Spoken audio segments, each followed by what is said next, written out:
Can you talk a little bit, Robert, about your mother and the impact she had on your life? Yeah, my mother was a very special lady. She was born in Halifax, Nova Scotia, up in Canada. And she was a very attractive young lady. And she was one of 8 or 9 children. But her dad, she was her dad's favorite, and her dad died when she was either 8 or 9, and then her mother died when she was 17. So she lived with siblings. So I think she became mentally tough.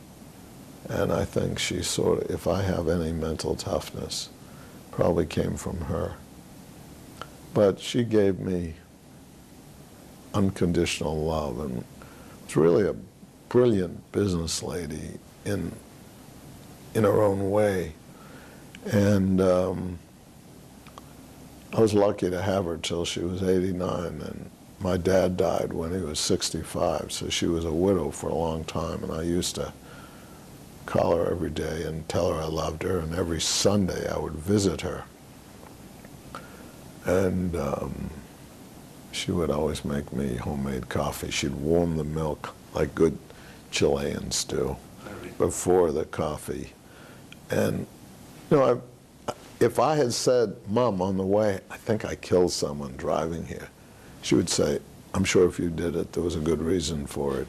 Tell me about it after you have your coffee hot.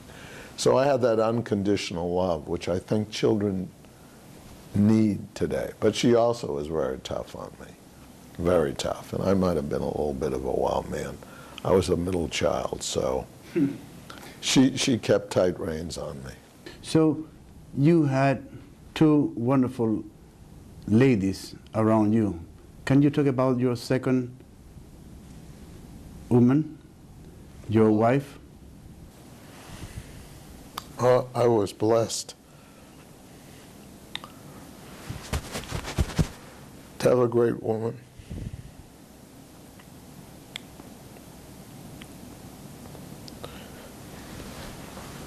Excuse me.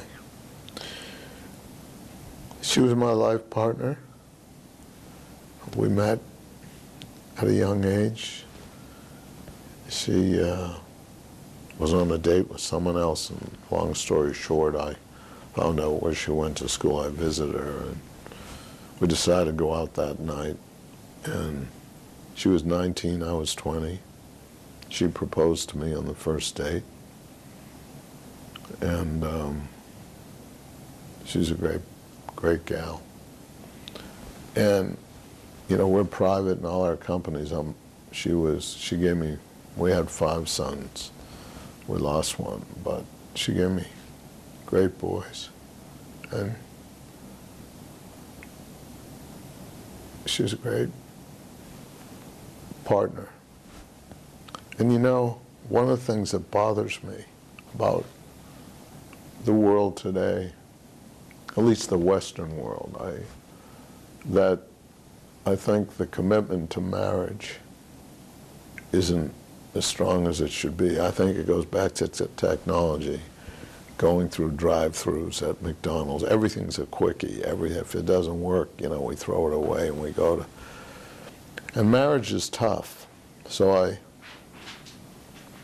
And in the early years, we had our tough moments, and especially when you're bringing up children, it's difficult and it's challenging. And when we got married, it was right at the time of the women's lib movement, and she wanted to go to law school, and something happened. We kept having children every year.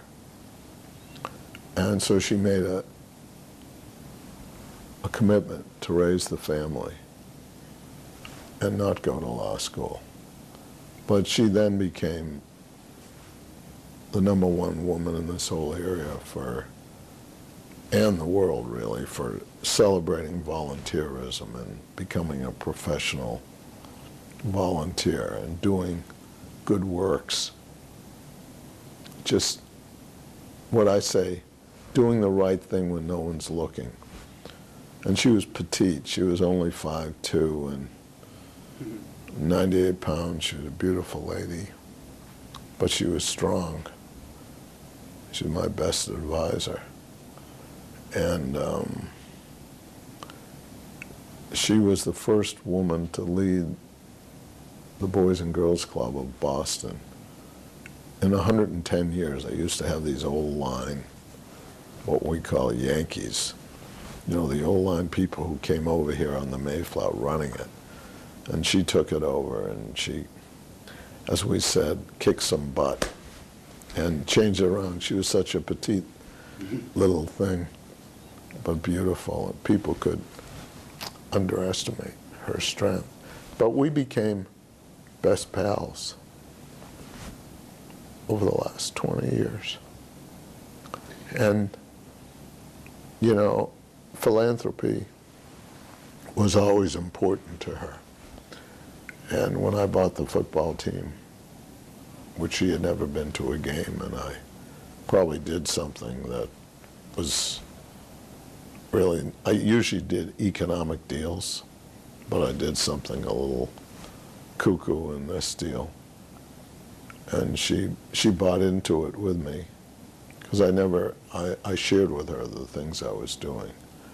But her only request from me was that it wouldn't change our philanthropic giving, the fact that I was paying a ridiculous price for something that was important to me. And I made that commitment to her, and I told her that if we did a good job, it would enhance our philanthropic giving. So according to what you said, Robert,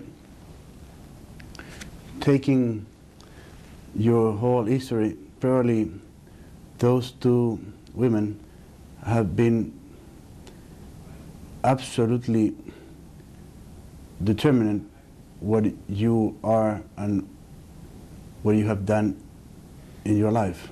Well, they've had a great impact. I also was privileged to have a great father who, you know, I explained my mother. My father was a very kind man.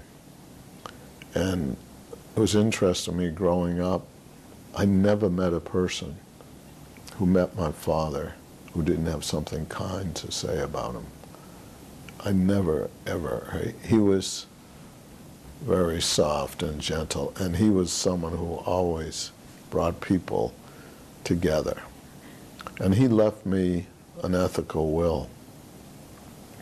He was not a man of great financial means, but in the end, he said, earning a good name is more important than he died in 1975, than the oil of today.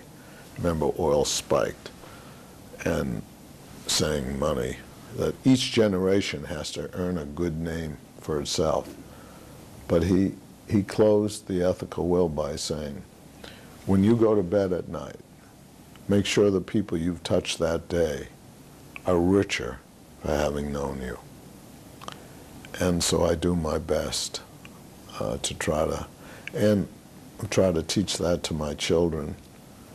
I'm not sure I've done as good a job as he did, but I think those three people have had a great impact on my life, and I'm blessed to have 4 great sons who, when my wife passed, they and my grandchildren, which in the end, you know, we're judged in this world.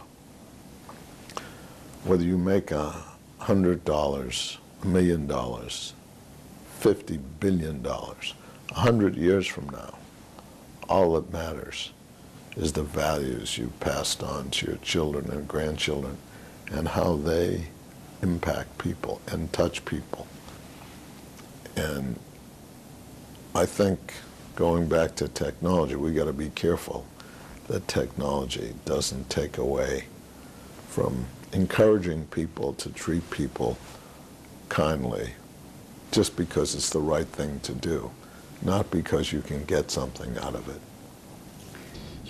You have so many strengths, but can you, if you have to pick up one single behavior or attitude that you have to work on, which one would be? You mean What would be my biggest weakness? Yeah. Is that? Probably there's a lot of them. Probably I'm a little impatient. So therefore, people might feel I'm not being a good listener. And I think I probably have a little, what we call in America, ADD. I don't know what you...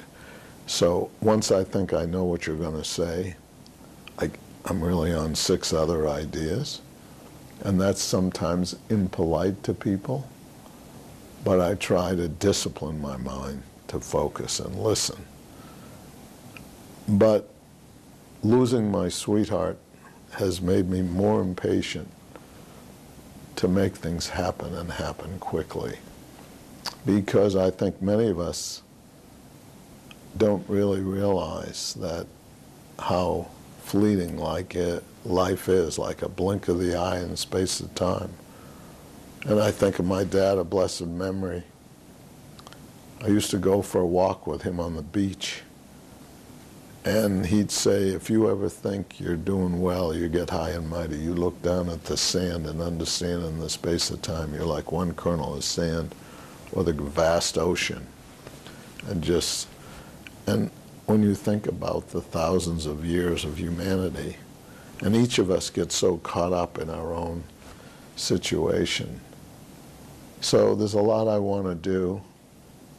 I hope the rest of my life I can help to build bridges and do more random acts of kindness and make people feel great about themselves and realize their potential.